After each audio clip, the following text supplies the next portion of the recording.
So, good morning guys. It's June 2 and just woke up. So, today is June 2 and just woke up. Father is cooking. We don't have electricity. The signal is very weak. The internet, the other network provider, no signal at all. This one, no signal. This, I don't know if you can see, but there's no signal in that other network provider, guys. And sa minsan, ang pagbitaw ay hindi nangangahulugang hindi mo na mahal yung isang tao. Humugot, 'di ba? Humugot si Bundok Girl ngayon. Hindi kailangan hindi ibig sabihin hindi mo na mahal.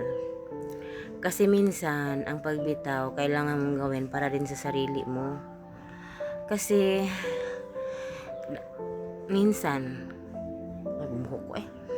minsan kasi, ang relasyon, kailangan ng dalawang tao yan na magtutulungan para ma-work out. Kasi minsan, pag isa lang yung humahawak or isa lang yung yung umi-effort, kaya itong tandaan ninyo. Kapag yung tao, babae man o malalaki, mostly sa mga babae ito nangyayari.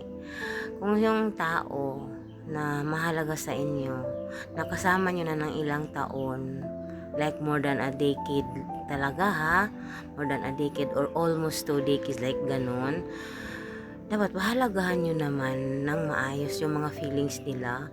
Yung tanungin mo ba kung anong gusto, kung kumusta na siya. Kasi minsan kasi yun kasi ang problema dahil sa tagal nyo ng pagsasama parang nabaliwala na. Akala kasi nandyan lang man siya, okay lang yan. Hindi mo nalalaman na drain na pala siya. Yung mental health niya hindi na pala okay, yung ganon. So, pag makakita kayo ng tao na ganon, hindi sinasamahan talaga kayo ng buong puso. Tapos, tinanggap yung buong pagkatao mo, pamilya mo, kahit hindi siya gusto ng pamilya mo, pero nandyan siya. Sumasama sa iyo sa lahat. Kahit, kung isipin mo, matagal na siyang pwedeng bumitaw sa mga nangyayari, sa mga nakukuha niyang treatment, pero hindi. Nandyan siya. Sana yung taong ganun pahalagahan. Kasi,